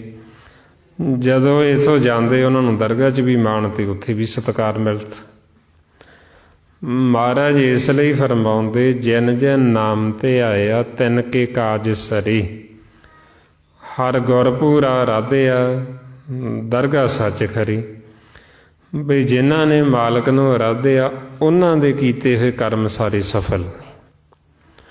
ਉਹਨਾਂ ਪਰਥਾਏ ਫਿਰ ਮਹਾਰਾਜ ਕਹਿੰਦੇ, ਪ੍ਰਵਾਨ ਗਣੀ ਸੇਈਏ ਆਏ ਸਫਲ ਤਿੰਨਾਂ ਕੀ ਕੰਮ ਆ। ਬਈ ਉਹ ਪ੍ਰਵਾਨ ਨੇ, ਉਹਨਾਂ ਦੇ ਕਰਮ ਵੀ ਪ੍ਰਵਾਨ ਨੇ। ਸੋ ਤਾਈਓਂ ਫਿਰ ਆਪਾਂ ਨੂੰ ਸਮਝਾਉਂਦੇ ਵੀ ਜਦੋਂ ਅਸੀਂ ਨਾਲ ਨਾਲ ਸਿਮਰਨ ਕਰਾਂਗੇ, ਨਾਲ ਨਾਲ ਕਰਮ ਕਰਾਂਗੇ, ਫਿਰ ਅਸੀਂ ਸੇਵਕ ਬਣ ਜਾਂਦੇ ਹਾਂ। ਸੇਵਕ ਕਿਹਦੇ? ਪਰਮਾਤਮਾ ਦੇ। ਜਦੋਂ ਅਸੀਂ ਉਹਦੇ ਸੇਵਕ ਬਣ ਗਏ ਅਤੇ ਫਿਰ ਉਹ ਆਪਦੇ ਸੇਵਕ ਦੀ ਆਪੇ ਹੀ ਲਾਜ ਰੱਖਦਾ, ਆਪੇ ਹੀ ਪੱਤ ਰੱਖਦਾ। ਇਸ ਲਈ ਮਹਾਰਾਜ ਕਹਿੰਦੇ, ਆਪਣੇ ਸੇਵਕ ਕੀ ਆਪੇ ਰਾਖੇ, ਆਪੇ ਨਾਮ ਜਪਾਵੇ। ਜਹ ਜਹ ਕਾਜ ਕਿਰਤ ਸੇਵਕ ਕੀ ਤਹਾਂ ਤਹਾਂ ਉਠ ਧਾਵੇ। ਸੇਵਕ ਕੋ ਨੈਗਟੀ ਹੋਈ ਦਿਖਾਵੇ। ਬਈ ਜਿਹੜਾ ਮਾਲਕ ਦਾ ਸੇਵਕ ਹੈ, ਉਹ ਸੇਵਕ ਦੇ ਕਿਸੇ ਵੀ ਕਰਮ ਦੇ ਵਿੱਚ ਕੋਈ ਵਿਘਨ ਪੈਂਦਾ ਨਹੀਂ, ਮਾਲਕ ਆਪ ਵਿੱਚ ਆ ਕੇ ਖਲੋ ਜਾਂਦਾ। ਸਤਿਗੁਰੂ ਕਹਿੰਦੇ ਵੀ ਜਿਨ੍ਹਾਂ ਨੂੰ ਪਰਮਾਤਮਾ ਦਾ ਨਾਮ ਪਿਆਰਾ ਲੱਗਦਾ, ਉਹਨਾਂ ਦੇ ਅਚਿੰਤੀ ਕੰਮ ਮਾਲਕ ਕਰ ਦਿੰਦਾ। ਸਤਿਗੁਰੂ ਫਰਮਾਉਂਦੇ, ਅਚਿੰਤ ਕੰਮ ਕਰੇ ਪ੍ਰਭ ਤਿਨ ਕੇ, ਜਿਨ ਹਰਿ ਕਾ ਨਾਮ ਪਿਆਰਾ। ਬਈ ਜਿਨ੍ਹਾਂ ਨੂੰ ਮਾਲਕ ਦਾ ਨਾਮ ਪਿਆਰਾ ਲੱਗਦਾ, ਉਹਨਾਂ ਦੇ ਚਿੰਤੀ ਕੰਮ ਹੋ ਜਾਂਦੇ। ਇਸ ਵਾਸਤੇ ਫਿਰ ਆਪਾਂ ਨੂੰ ਸਮਝਾਉਂਦੇ ਵੀ ਜਦੋਂ ਅਸੀਂ ਨਾਲ ਨਾਲ ਸਿਮਰਨ ਕਰਾਂਗੇ, ਫਿਰ ਸਾਡੀ ਕੀਤੀ ਹੋਈ ਕਿਰਤ, ਫਿਰ ਸਾਡੇ ਕੀਤੇ ਹੋਏ ਕਰਮ, ਇਹ ਫਿਰ ਸਫਲ ਨੇ। ਜੇ ਅਸੀਂ ਸਿਮਰਨ ਨਹੀਂ ਕਰਦੇ, ਸਿਰਫ ਇਕੱਲਾ ਕਰਮ ਹੀ ਕਰਦੇ ਹਾਂ, ਫਿਰ ਸਾਨੂੰ ਕਹਿੰਦੇ ਵੀ ਇਹ ਤੁਸੀਂ ਵੰਗਾਰ ਕਰਦੇ। ਬੰਗਾਰੀਆ ਜਿਵੇਂ ਹੁੰਦਾ ਇੱਕ ਆਪਾਂ ਸਾਰੇ ਸਮਝਦੇ ਹਾਂ, ਬੰਗਾਰ ਹੁੰਦੀ ਵੀ ਫਰੀ ਦੇ ਵਿੱਚ ਕਰਨਾ ਕਿਸੇ ਦਾ ਕੰਮ, ਦੂਜੇ ਦੇ ਘਰ ਦਾ ਫਰੀ ਸਾਰਾ ਦਿਨ ਕੰਮ ਕਰਨਾ, ਅਤੇ ਜਦੋਂ ਰਾਤ ਨੂੰ ਜਾਣਾ ਉਹਨੇ ਖਾਲੀ ਹੱਥ ਜਾਣਾ, ਕਿਉਂਕਿ ਉਹਨੇ ਵੰਗਾਰ ਕੀਤੀ। ਹੁਣ ਇਸੇ ਤਰ੍ਹਾਂ ਹੀ ਫਿਰ ਸਾਨੂੰ ਸਮਝਾਉਂਦੇ ਵੀ ਇਹ ਰੋਜ਼ ਦੀ ਰੋਜ਼ ਦਾ ਖੇਲ ਹੈ। ਅਸੀਂ ਸਵੇਰੇ ਇਸ ਲੋਕ 'ਚ ਆ ਜਾਂਦੇ ਹਾਂ, ਜਦੋਂ ਹੁਣ ਰਾਤ ਪੈਂਦੀ ਅਸੀਂ ਸੌਣਾ, ਅਸੀਂ ਆਪਦੇ ਦੇਸ਼ ਨੂੰ ਵਾਪਸ ਜਾਣਾ, ਪਰ ਲੋਕ ਨੂੰ। ਮਹਾਰਾਜ ਕਹਿੰਦੇ ਵੀ ਤੁਸੀਂ ਜੋ ਸਵੇਰ ਤੋਂ ਲੈ ਕੇ ਸ਼ਾਮ ਤੱਕ ਕਰਮ ਕੀਤਾ, ਤੁਸੀਂ ਹੁਣ ਇਹਦੇ 'ਤੇ ਵਿਚਾਰ ਕਰੋ ਵੀ ਜਦੋਂ ਤੁਸੀਂ ਇੱਥੋਂ ਜਾਣਾ, ਤੁਸੀਂ ਇੱਥੋਂ ਨਾਲ ਕੀ ਲੈ ਕੇ ਚੱਲੇ। ਅਸੀਂ ਜੋ ਵੀ ਇੱਥੇ ਕਰਦੇ ਹਾਂ ਸਾਰਾ ਕੁਛ ਅਸੀਂ ਇੱਥੇ ਦਾ ਇੱਥੇ ਧਰ ਕੇ ਚਲੇ ਜਾਂਦੇ, ਇੱਥੋਂ ਅਸੀਂ ਕੁਝ ਨਾਲ ਨਹੀਂ ਲਿਜਾ ਸਕਦੇ। ਇੱਕ ਸੂਈ ਤੱਕ ਵੀ ਸਾਡੇ ਨਾਲ ਨਹੀਂ ਜਾਂਦੀ, ਸਾਰਾ ਕੁਛ ਇੱਥੇ ਦਾ ਧਰੇ ਹੀ ਰਹਿ ਜਾਂਦਾ ਇੱਥੇ। ਸੋ ਮਹਾਰਾਜ ਫਿਰ ਇਸ ਅਵਸਥਾ 'ਚ ਕਹਿੰਦੇ ਵੀ ਜੀਵ ਦਿਨ ਰਾਤ ਲਾਲਚ ਕਰਦਾ, ਬਈ ਮੈਂ ਜ਼ਿਆਦਾ ਕਰਾਂ, ਵੱਧ ਕਰਾਂ, ਦਿਨੇ ਕਰਾਂ, ਰਾਤ ਨੂੰ ਵੀ ਕਰਾਂ। ਅਤੇ ਸਤਿਗੁਰੂ ਕਹਿੰਦੇ ਭਰਮ ਦੇ ਵਿੱਚ ਭੁੱਲਿਆ ਹੋਇਆ, ਇਹਨੂੰ ਇਹ ਨਹੀਂ ਪਤਾ ਵੀ ਮੈਂ ਵੰਗਾਰ ਕਰ ਰਹੀ ਹਾਂ ਫਰੀ ਦੇ ਵਿੱਚ। ਜਦੋਂ ਇੱਥੋਂ ਜਾਂਦਾ, ਇੱਥੋਂ ਖਾਲੀ ਹੱਥ ਜਾਂਦਾ, ਕੁਛ ਨਾਲ ਨਹੀਂ ਲਿਜਾ ਕੇ ਜਾਂਦਾ। ਸਤਿਗੁਰੂ ਇਸ ਅਵਸਥਾ 'ਚ ਫਰਮਾਉਂਦੇ, ਕਹਿੰਦੇ ਨਿਤ ਦਿਨਸ ਰਾਤ ਲਾਲਚ ਕਰੀ, ਭਰਮੇ ਭਰਮਾਇਆ, ਵੰਗਾਰ ਫਿਰੇ ਵੰਗਾਰੀਆ, ਸਿਰ ਭਾਰ ਉਠਾਇਆ। ਮਹਾਰਾਜ ਕਹਿੰਦੇ ਵੀ ਨਿਤ ਦਿਨ ਰਾਤ ਲਾਲਚ ਕਰਤ, ਵੀ ਮੈਂ ਜ਼ਿਆਦਾ ਕਰਾਂ, ਵੱਧ ਕਰਾਂ। ਅਤੇ ਮਹਾਰਾਜ ਕਹਿੰਦੇ ਭਰਮ 'ਚ ਭੁੱਲਿਆ ਹੋਇਆ, ਇਹਨੂੰ ਇਹ ਨਹੀਂ ਪਤਾ ਵੀ ਮੈਂ ਕਰਦਾ ਵੰਗਾਰ ਦੂਜੇ ਦੇ ਘਰ ਦੀ ਫਰੀ ਦੀ, ਇੱਥੋਂ ਕੁਛ ਨਾਲ ਨਹੀਂ ਲਿਜਾ ਸਕਦਾ। ਹੁਣ ਤਾਂ ਫਿਰ ਆਪਾਂ ਨੂੰ ਸਮਝਾਉਂਦੇ ਵੀ ਜੇ ਜੀਵ ਸਿਮਰਨ ਨਹੀਂ ਕਰਦਾ, ਸਤ ਸੰਗਤ ਨਹੀਂ ਕਰਦਾ, ਉਹ ਸਾਰੀ ਉਮਰ ਵੰਗਾਰ ਹੀ ਕਰਦਾ ਰਹਿੰਦਾ। ਜਦੋਂ ਇੱਥੋਂ ਜਾਂਦਾ, ਇੱਥੋਂ ਖਾਲੀ ਹੱਥ ਜਾਂਦਾ, ਕੁਛ ਨਾਲ ਨਹੀਂ ਲੈ ਕੇ ਜਾ ਸਕਦਾ। ਹੁਣ ਇਹ ਰੋਜ਼ ਦੀ ਰੋਜ਼ ਦਾ ਖੇਲ ਹੈ। ਜਦੋਂ ਆਪਾਂ ਸਵੇਰੇ ਆਉਂਦੇ ਹਾਂ ਅਤੇ ਰਾਤ ਨੂੰ ਵਾਪਸ ਜਾਂਦੇ ਹਾਂ। ਹੁਣ ਜਦੋਂ ਅਸੀਂ ਰਾਤ ਨੂੰ ਵਾਪਸ ਜਾਣਾ ਇਸ ਲੋਕ ਦੇ ਵਿੱਚੋਂ, ਹੁਣ ਅਸੀਂ ਰਸਤਾ ਭੁੱਲ ਗਏ ਹਾਂ ਇੱਥੋਂ ਜਾਣ ਦਾ, ਵੀ ਅਸੀਂ ਕਿਵੇਂ ਆਏ ਹਾਂ ਅਤੇ ਹੁਣ ਕਿਵੇਂ ਜਾਣਾ ਵਾਪਸ। ਹੈ ਤਾਂ ਰੋਜ਼ ਦੀ ਰੋਜ਼ ਦਾ ਖੇਲ ਹੈ, ਜੋ ਅਸੀਂ ਰੋਜ਼ ਹੀ ਪੜ੍ਹਦੇ ਹਾਂ, ਦਿਵਸ ਰਾਤ ਦੋਇ ਦਾਈ ਦਾਇਆ, ਖੇਲੇ ਸਗਲ ਜਗਤ। ਹੁਣ ਖੇਲਣ ਵਾਸਤੇ ਆ ਗਏ ਅਤੇ ਇੱਥੇ ਆ ਕੇ ਇਹਨਾਂ ਦੀ ਵੰਗਾਰ ਕਰਨ ਲੱਗ ਗਏ, ਕਾਲ ਦੀ, ਇਹ ਕਾਮ ਕ੍ਰੋਧ ਲੋਭ ਮੋਹ ਹੰਕਾਰ ਦੀ। ਹੁਣ ਜਦੋਂ ਅਸੀਂ ਵੰਗਾਰ ਕੀਤੀ ਜਾਂਦੇ, ਮਾਲਕ ਦੇਖਦਾ ਵੀ ਬੱਚੇ ਪਰਦੇਸ ਗਏ ਨੇ ਅਤੇ ਇਹ ਤਾਂ ਵਾਪਸ ਹੀ ਨਹੀਂ ਮੁੜੇ, ਉੱਥੇ ਵੰਗਾਰ ਹੀ ਕਰੀ ਜਾਂਦੇ। ਫਿਰ ਇਸ ਦੇਸ਼ ਦਾ ਮੁਖੀ ਹੈ ਜਿਹੜਾ ਕਾਲ, ਫਿਰ ਮਾਲਕ ਕਾਲ ਨੂੰ ਹੁਕਮ ਦਿੰਦੇ ਵੀ ਇਹਨਾਂ ਨੂੰ ਵਾਪਸ ਭੇਜੋ, ਵੀ ਆਪਦੇ ਆਪ ਤਾਂ ਹੁਣ ਵਾਪਸ ਆਉਣਗੇ ਨਹੀਂ। ਉਹ ਫਿਰ ਕਾਲ ਜਿਹੜਾ ਹੈ ਉਹ ਸਾਨੂੰ ਇੱਥੋਂ ਆਪਦੇ ਦੇਸ਼ ਦੇ ਵਿੱਚੋਂ ਬਾਹਰ ਕੱਢਦਾ, ਕਿਉਂਕਿ ਅਸੀਂ ਤਾਂ ਭੁੱਲ ਗਏ ਹਾਂ ਹੁਣ ਇਹ ਦੇਹ ਨੂੰ ਖਾਲੀ ਕਰਨਾ। ਸਾਨੂੰ ਨਹੀਂ ਪਤਾ ਵੀ ਅਸੀਂ ਕਿਵੇਂ ਇਸ ਸਰੀਰ ਤੋਂ ਵੱਖ ਹੋਣਾ। ਹੁਣ ਜਿਹੜਾ ਕਾਲ ਹੈ ਉਹ ਫਿਰ ਹੁਕਮ ਮੰਨ ਕੇ ਮਾਲਕ ਦਾ, ਫਿਰ ਇਹ ਸਾਡੇ ਮਨ ਨੂੰ ਇੱਥੋਂ ਬਾਹਰ ਕੱਢਦੇ ਸਰੀਰ ਦੇ ਵਿੱਚੋਂ। ਕਿਵੇਂ ਬਾਹਰ ਕੱਢਦੇ, ਕਿਹੜੀ ਜੁਗਤੀ, ਕਿਹੜਾ ਤਰੀਕਾ ਅਪਣਾਉਂਦੇ, ਉਹ ਫਿਰ ਗੁਰਬਾਣੀ ਗੁਰੂ 'ਚ ਆਪਾਂ ਨੂੰ ਸਤਿਗੁਰੂ ਦੱਸਦੇ। ਹੁਣ ਇੱਧਰ ਜਿਹੜਾ ਖੇਲ ਚੱਲਦਾ ਵਿਚਾਰਾਂ ਦਾ, ਇਹ ਮਾਇਆ ਜਿਹੜੀ, ਜਿਹਨਾਂ ਨੂੰ ਤ੍ਰੈ ਗੁਣ ਕਹਿੰਦੇ। ਤ੍ਰੈ ਗੁਣ ਹੁੰਦੇ 3 ਗੁਣ, ਜਿਹਦੇ ਵਿੱਚ ਰਜੋ ਗੁਣ, ਤਮੋ ਗੁਣ ਅਤੇ ਸਤੋ ਗੁਣ, ਇਹਨਾਂ ਨੂੰ ਤ੍ਰੈ ਗੁਣ ਕਹਿੰਦੇ। ਇਹਨੂੰ ਮਾਇਆ ਕਹਿੰਦੇ, ਜਿੱਥੇ ਵਿਚਾਰ ਚੱਲਦੇ, ਫੁਰਨੇ ਚੱਲਦੇ, ਜਿਸ ਨੂੰ ਮਹਾਰਾਜ ਫਰਮਾਉਂਦੇ ਰਜ ਗੁਣ, ਤਮ ਗੁਣ, ਸਤ ਗੁਣ ਕਹੀਏ, ਇਹ ਤੇਰੀ ਸਭ ਮਾਇਆ। ਹੁਣ ਇਹ ਜਿਹੜੀ ਮਾਇਆ ਹੈ ਇਹਨੂੰ ਭਵ ਸਾਗਰ ਕਹਿੰਦੇ, ਤ੍ਰੈ ਗੁਣਾਂ ਨੂੰ। ਫਿਰ ਇਹ ਕਾਲ ਕੀ ਕਰਦਾ ਹੈ, ਭਵ ਸਾਗਰ ਨੂੰ ਬੰਦ ਕਰ ਦਿੰਦਾ। ਜਿਹੜੇ ਇਹ ਸਾਡੇ 2 ਨੇਤਰ ਨੇ, ਇਹ 2 ਨੇਤਰਾਂ ਨੂੰ ਚੰਦ ਅਤੇ ਸੂਰਜ ਦਾ ਨਾਂ ਦਿੱਤਾ। ਜਿਹੜਾ ਆਪਣਾ ਇਹ ਸੱਜਾ ਨੇਤਰ ਹੈ, ਸੱਜੀ ਅੱਖ, ਇਹਨੂੰ ਗੁਰਬਾਣੀ 'ਚ ਸੂਰਜ ਕਹਿੰਦੇ ਨੇ। ਜਿਹੜੀ ਇਹ ਖੱਬੀ ਅੱਖ ਹੈ, ਖੱਬਾ ਨੇਤਰ, ਇਹਨੂੰ ਗੁਰਬਾਣੀ 'ਚ ਚੰਦਰਮਾ ਕਹਿੰਦੇ ਨੇ। ਹੁਣ ਜਿਹੜਾ ਇਹ ਸੂਰਜ ਹੈ, ਇਹ ਸੂਰਜ ਨੂੰ ਚੰਦਰਮਾ ਦੇ ਘਰ ਕਰਕੇ ਸਾਡੇ ਮਨ ਨੂੰ ਇੱਥੋਂ ਦੀ ਬਾਹਰ ਕੱਢ ਦਿੰਦੇ ਨੇ। ਜਦੋਂ ਆਪਾਂ ਰਾਤ ਨੂੰ ਸੌਂਦੇ ਹਾਂ, ਇਹ ਸੌਣ ਤੋਂ ਮਗਰੋਂ ਦੀ ਅਵਸਥਾ ਦੱਸਦੇ। ਮਹਾਰਾਜ ਕਹਿੰਦੇ ਵੀ ਕਿਹੜੀ ਵਿਧੀ ਤਰੀਕਾ ਕਾਲ ਅਪਣਾਉਂਦਾ ਹੈ। ਉਹ ਫਿਰ ਰਾਵਣ ਨੂੰ ਫਰਮਾਉਂਦੇ, ਕਹਿੰਦੇ ਰੱਜ ਤਮ ਸਤ ਕਾਲ ਸਮਾਵੇ, ਸਸੀਅਰ ਕੇ ਘਰ ਸੂਰ ਸਮਾਵੇ, ਜੋਗ ਜੁਗਤ ਕੀ ਕੀਮਤ ਪਾਵੇ। ਬਈ ਇਹ ਜਿਹੜਾ ਰਜੋ ਗੁਣ, ਤਮੋ ਗੁਣ ਅਤੇ ਸਤੋ ਗੁਣ, ਇਹਨਾਂ ਨੂੰ ਆਪਦੇ 'ਚ ਸਮਾ ਲੈਣ ਤਾਂ ਭਵ ਸਾਗਰ ਬੰਦ ਕਰ ਦਿੰਦਾ ਹੈ। ਇਹ ਸੂਰਜ ਨੂੰ ਚੰਦਰਮਾ ਦੇ ਘਰ ਕਰਕੇ ਇੱਥੋਂ ਦੀ ਸਾਡੇ ਮਨ ਨੂੰ ਬਾਹਰ ਕੱਢ ਦਿੰਦੇ ਵੀ ਜਾਓ ਆਪਦੇ ਦੇਸ਼ ਨੂੰ ਵਾਪਸ ਜਾਓ ਇੱਥੋਂ, ਕਿਉਂਕਿ ਅਸੀਂ ਇਸ ਲੋਕ 'ਚ ਰਹਿ ਨਹੀਂ ਸਕਦੇ। ਇਹ ਜਿਹੜਾ ਸਰੀਰ ਹੈ ਇਹਨੂੰ ਲੋਕ ਕਹਿੰਦੇ, ਇਹ ਲੋਕ ਦੇ ਵਿੱਚ ਅਸੀਂ ਕੁਝ ਸਮਾਂ ਹੀ ਰਹਿ ਸਕਦੇ ਹਾਂ, ਸਦਾ ਨਹੀਂ ਰਹਿ ਸਕਦੇ। ਜੇ ਅਸੀਂ ਇੱਥੇ ਜ਼ਿਆਦਾ ਰਹਿਣ ਦੀ ਕੋਸ਼ਿਸ਼ ਕਰਾਂਗੇ, ਇਸ ਲੋਕ ਦੇ ਜਿਹੜੇ ਕਰਿੰਦੇ ਉਹ ਸਾਨੂੰ ਰਹਿਣ ਨਹੀਂ ਦੇਣਗੇ ਇੱਥੇ। ਜਿਵੇਂ ਜੀਵ 2-4 ਰਾਤਾਂ ਨਾ ਸੋਵੇ ਅਤੇ ਉਹ ਕਮਲਾ ਹੋ ਜਾਂਦਾ, ਇਹਨੂੰ ਕਮਲਾ ਕਰ ਦੇਣਗੇ ਵੀ ਛੱਡੋ ਇਹਨੂੰ, ਖਾਲੀ ਕਰੋ, ਜਾਓ ਇੱਥੋਂ ਬਾਹਰ ਨਿਕਲੋ। ਹੁਣ ਇਸੇ ਤਰ੍ਹਾਂ ਹੀ ਜਦੋਂ ਫਿਰ ਇੱਥੋਂ ਸਾਡੇ ਮਨ ਨੂੰ ਬਾਹਰ ਕੱਢ ਦਿੰਦੇ ਵੀ ਇੱਥੇ ਸਾਡੇ ਘਰ ਦੇ ਵਿੱਚ ਤੁਹਾਡੇ ਰਹਿਣ ਵਾਸਤੇ ਪ੍ਰਬੰਧ ਨਹੀਂ ਹੈ, ਤੁਸੀਂ ਇੱਥੇ ਬਸ ਆਏ ਹੋ, ਸਾਡੀ ਵਿਗਾੜ ਕੀਤੀ ਅਤੇ ਹੁਣ ਇੱਥੋਂ ਵਾਪਸ ਜਾਓ ਆਪਦੇ ਘਰ। ਹੁਣ ਜਦੋਂ ਮਨ ਨੂੰ ਇੱਥੋਂ ਬਾਹਰ ਕਾਲ ਕੱਢ ਦਿੰਦਾ ਹੈ, ਹੁਣ ਸਾਡਾ ਜਿਹੜਾ ਦੇਸ਼ ਹੈ ਪਰਲੋਕ, ਅਤੇ ਇਹ ਜਿਹੜਾ ਲੋਕ ਹੈ ਕਾਲ ਦਾ ਦੇਸ਼, ਇਹਦੇ ਸੈਂਟਰ ਦੇ ਵਿੱਚ ਭਵ ਸਾਗਰ ਪੈਂਦਾ, ਜਿਹਨੂੰ ਭਵ ਜਲ ਕਹਿੰਦੇ, ਭਵ ਸਾਗਰ ਕਹਿੰਦੇ। ਅਸੀਂ ਉਹ ਸਿੱਧਾ ਹੀ ਭਵ ਸਾਗਰ ਦੇ ਵਿੱਚ ਜਾ ਡਿੱਗਦੇ ਹਾਂ, ਕਿਉਂਕਿ ਅਸੀਂ ਨਾਮ ਦੁਆਰਾ ਉਹ ਭਵ ਸਾਗਰ ਨੂੰ ਪਾਰ ਕਰਨਾ, ਅਸੀਂ ਨਾਮ ਦਾ ਸਾਨੂੰ ਭੇਤ ਨਹੀਂ। ਜਦੋਂ ਭਵ ਸਾਗਰ ਦੇ ਵਿੱਚ ਡਿੱਗਦੇ ਹਾਂ, ਭਵ ਸਾਗਰ ਐਡਾ ਵੱਡਾ ਹੈ, ਉਹਨੂੰ ਅੰਧਕੂਪ ਕਹਿੰਦੇ ਵੀ ਜਿਹਦਾ ਕੋਈ ਕੰਧੀ ਕਿਨਾਰਾ ਨਜ਼ਰ ਨਹੀਂ ਆਉਂਦਾ। ਮਹਾਰਾਜ ਕਹਿੰਦੇ ਮਾਇਆ ਮੋਹ ਅੰਧ ਗਵਾਰ ਹੈ, ਤਿਸ ਦਾ ਦਿਸੇ ਔਰ ਵਾਰ ਨਾ ਪਾਰ, ਮਨਮੁਖ ਅਗਿਆਨੀ ਮਹਾਂ ਦੁੱਖ ਪਾਏਂਦੇ, ਡੁੱਬੇ ਹਰ ਨਾਮ ਵਿਸਾਰ। ਵੀ ਜਿਹੜੇ ਮਨਮੁਖ ਨੇ ਉਹ ਨਾਮ ਨੂੰ ਵਿਸਾਰ ਕੇ ਉਹ ਭਵ ਸਾਗਰ ਦੇ ਵਿੱਚ ਡੁੱਬਣਾ ਸ਼ੁਰੂ ਕਰ ਦਿੰਦੇ। ਮਾਲਕ ਫੇਰ ਦੇਖਦਾ, ਉਹਨੂੰ ਫੇਰ ਚਿੰਤਾ ਹੁੰਦੀ, ਉਹ ਫੇਰ ਸਾਡੇ ਮਨ ਨੂੰ ਭਵ ਸਾਗਰ ਦੇ ਵਿੱਚੋਂ ਬਾਹਰ ਕੱਢ ਲੈਂਦੀ।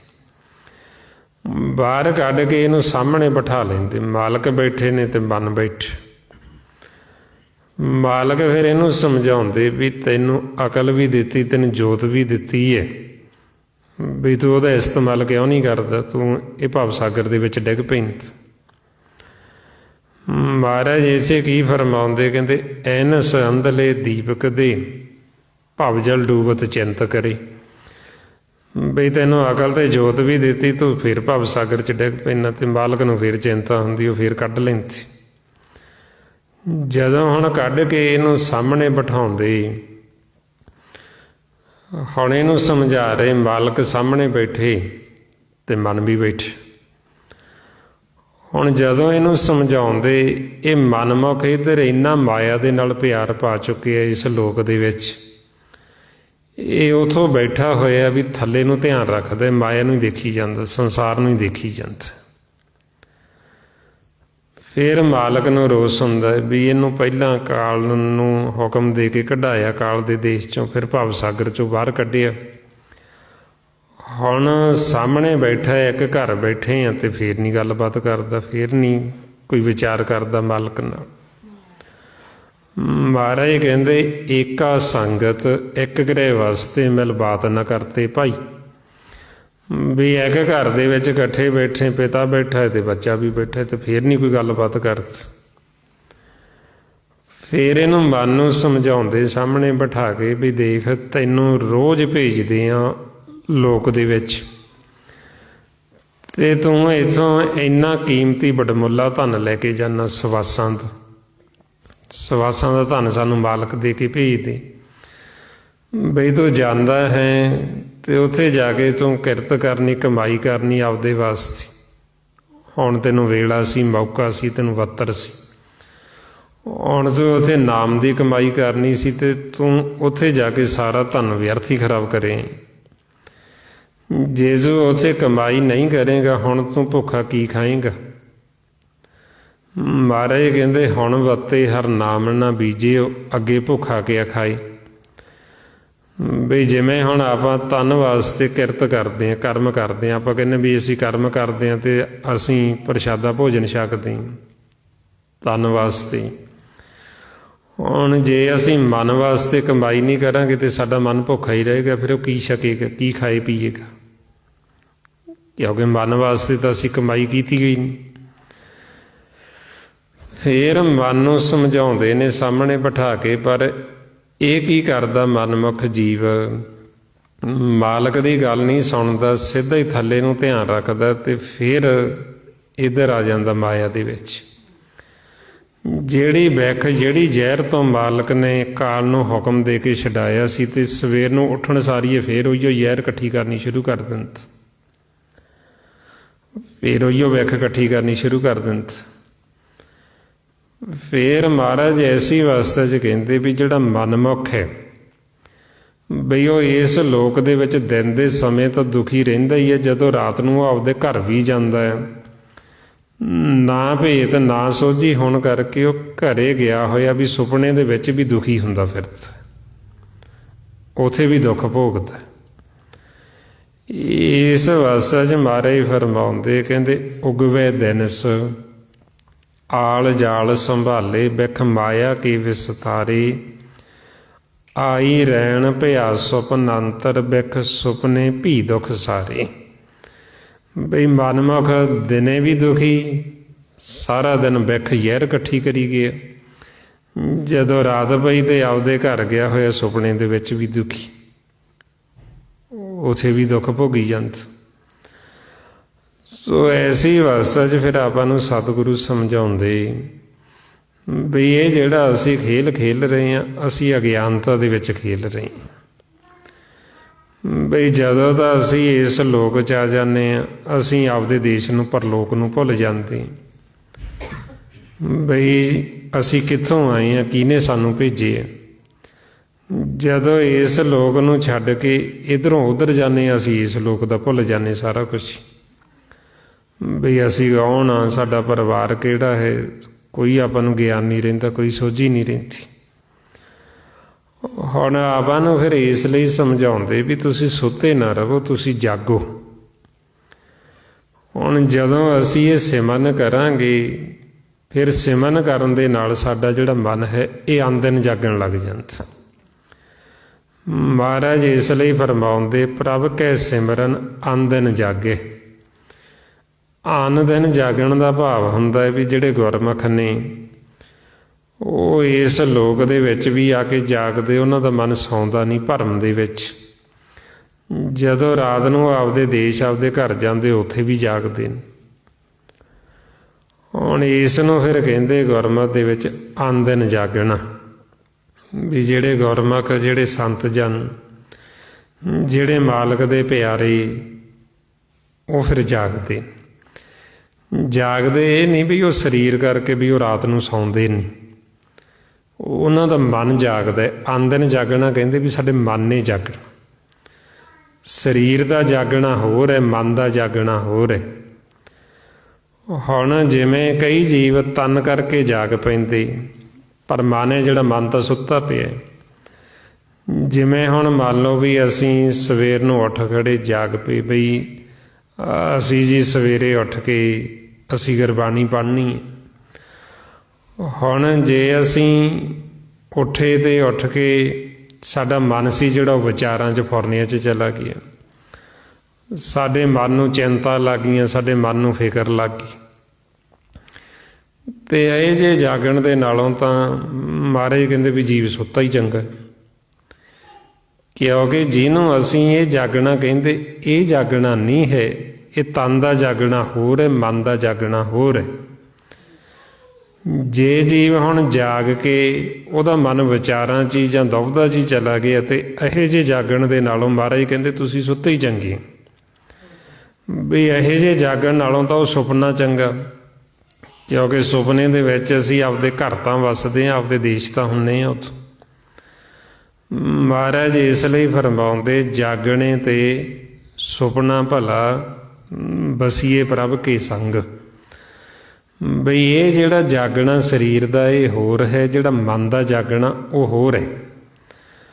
ਹੁਣ ਜਿਹੜੇ ਗੁਰਮੁਖ ਨੇ ਮਾਲਕ ਦੇ ਪਿਆਰੇ, ਉਹਨਾਂ ਦਾ ਫਿਰ ਮਨ ਜਾਗਤ, ਜਿਸ ਨੂੰ ਮਹਾਰਾਜ ਕਹਿੰਦੇ ਭਿੰਨੀ ਰੈਣੜੀਏ ਚਮਕਣ ਤਾਰੇ, ਜਾਗਣ ਸੰਤ ਜਨਾ ਮੇਰੇ ਰਾਮ ਪਿਆਰੇ। ਵੀ ਜਿਹੜੇ ਰਾਮ ਦੇ ਪਿਆਰੇ, ਮਾਲਕ ਦੇ ਪਿਆਰੇ, ਉਹ ਆਂਦਨ ਜਾਗਦੇ। ਆਂਦਨ ਜਾਗਣ ਦਾ ਭਾਵ ਹੁੰਦਾ ਵੀ ਉਹਨਾਂ ਦਾ ਮਨ ਵਿਚਾਰਾਂ ਦੇ ਵਿੱਚ, ਭਰਮ ਦੇ ਵਿੱਚ ਨਹੀਂ ਸੌਂਦਾ। ਜਿਵੇਂ ਹੁਣ ਤਾਂ ਆਪਾਂ ਧੰਨ ਕਰਕੇ ਤਾਂ ਜਾਗਦੇ ਹੀ ਹਾਂ, ਜਿਵੇਂ ਸਵੇਰ ਹੁੰਦੀ ਸਾਰਾ ਸੰਸਾਰ ਹੀ ਜਾਗ ਪੈਂਦਾ। ਤੇ ਸਤਿਗੁਰੂ ਕੀ ਕਹਿੰਦੇ? ਕਹਿੰਦੇ ਸਾਰਾ ਸੰਸਾਰ ਸੁੱਤਾ ਪਿਆ, ਤਿਹੀ ਗੁਣੀ ਸੰਸਾਰ ਭਰਮ ਸੁੱਤਾ, ਸੁੱਤਿਆਂ ਰਹਿਣ ਬਿਹਾਨ। ਵੀ ਇਹ ਸੰਸਾਰ ਭਰਮ ਦੇ ਵਿੱਚ ਸੁੱਤਾ ਪਿਆ, ਮਨ ਭਰਮ 'ਚ ਸੁੱਤੇ ਪਏ ਨੇ, ਤੇ ਸੁੱਤਿਆਂ ਦੀ ਹੀ ਰਹਿਣ। ਜੀਵਨ ਦੀ ਰਾਤ ਸਾਡੀ ਆਰਜੂ ਸੁੱਤਿਆਂ ਦੀ ਨਾ ਲੰਘ ਜੇ ਕਿੱਥੇ। ਇਸ ਲਈ ਮਹਾਰਾਜ ਸਾਨੂੰ ਫਿਰ ਕਹਿੰਦੇ ਵੀ ਜਿਵੇਂ ਜੀਵ ਦੇ ਇਹ ਚਾਰ ਅਵਸਥਾ ਆਪਾਂ ਨੂੰ ਦੱਸੀਆਂ ਨੇ, ਜਿਵੇਂ ਚਾਰ ਪਹਿਰ ਰੈਣ ਹੁੰਦੀ, ਵੀ ਦਿਨ ਦੇ ਚਾਰ ਪਹਿਰ ਅਤੇ ਚਾਰ ਪਹਿਰ ਰਾਤ।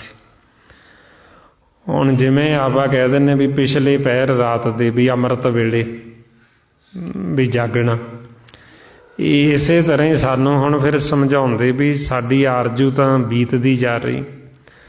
ਜੇ ਹੁਣ ਸਾਡੇ 'ਤੇ ਵਡੇਪਾ ਵੀ ਆ ਗਿਆ, ਜੇ ਅਸੀਂ ਹੁਣ ਮਨਾ ਜਾਗੇ, ਫਿਰ ਮਹਾਰਾਜ ਕਹਿੰਦੇ ਵੀ ਅਸੀਂ ਜਿਉਂਦੇ ਜੀਵੇ ਮਰੇ ਹੋਏ ਹਾਂ ਜੇ ਸਾਡਾ ਮਨ ਨਹੀਂ ਜਾਗਿਆ। ਫਰੀਦਾ ਪਿਛਲ ਰਾਤ ਨਾ ਜਾਗਿਓ ਜਵੰਦੜੋ ਮੋਇਓ। ਬਈ ਜੇ ਤੂੰ ਹੁਣ ਪਿਛਲ ਰਾਤ ਕੀ, ਵੀ ਹੁਣ ਸਾਡਾ ਸਮਾਂ ਨੇੜੇ ਆ ਗਿਆ। ਬਈ ਜਿਵੇਂ ਆਪਾਂ ਨੂੰ ਕਹਿੰਦੇ ਵੀ ਅੱਗਾ ਨੇੜਾ ਆਇਆ, ਪਿੱਛਾ ਰਹਿ ਗਿਆ ਦੂਰ। ਬਈ ਸਾਡੀ ਆਰਜੂ ਹੁਣ ਜ਼ਿਆਦਾ ਲੰਘ ਗਈ ਤੇ ਥੋੜ੍ਹਾ ਰਹਿ ਗਿਆ ਸਮਾਂ। ਹੁਣ ਮਹਾਰਾਜ ਕਹਿੰਦੇ ਵੀ ਜੇ ਹੁਣ ਮੈਂ ਨਾ ਜਾਗੀ ਤੇ ਫਿਰ ਕਦੋਂ ਜਾਗੋਂਗੀ। ਇਸ ਲਈ ਆਪਾਂ ਨੂੰ ਕਹਿੰਦੇ ਜਾਗ ਲਿਹੋ ਰੇ ਮਨਾ ਜਾਗ ਲਿਹੋ, ਕਹਾਂ ਗਾਫਲ ਸੋਇਆ। ਜੋ ਤਨ ਉਪਜੇ ਸੰਗ ਹੀ ਸੋਪੀ ਸੰਗ ਨਾ ਹੋਏ। ਬਈ ਤੂੰ ਕਿਉਂ ਗਾਫਲ ਹੋ ਕੇ ਸੁੱਤਾ ਪਿਆ ਭਰਮ ਦੇ ਵਿੱਚ। ਬਈ ਹੁਣ ਤੂੰ ਜਾਗ ਪਾ, ਜੇ ਤੂੰ ਹੁਣ ਨਹੀਂ ਜਾਗੇਗਾ ਫਿਰ ਕਦੋਂ ਜਾਗੇਂਗਾ। ਬਈ ਇਹ ਜਿਹੜਾ ਤੇਰਾ ਸਰੀਰ ਹੈ ਜਿਹਨੂੰ ਤੂੰ ਆਪਦਾ ਸਮਝਦਾ, ਇਹ ਸਰੀਰ ਨੇ ਵੀ ਸਦਾ ਤੇਰਾ ਸਾਥ ਨਹੀਂ ਦੇਣਾ। ਇਹ ਸਰੀਰ ਵੀ ਸਾਡਾ ਇੱਥੇ ਦਾ ਇੱਥੇ ਹੀ ਰਹਿ ਜਾਣਾ ਹੈ। ਅਸੀਂ ਕਿੰਨਾ ਕੁ ਸਮਾਂ ਰਵਾਂਗੇ।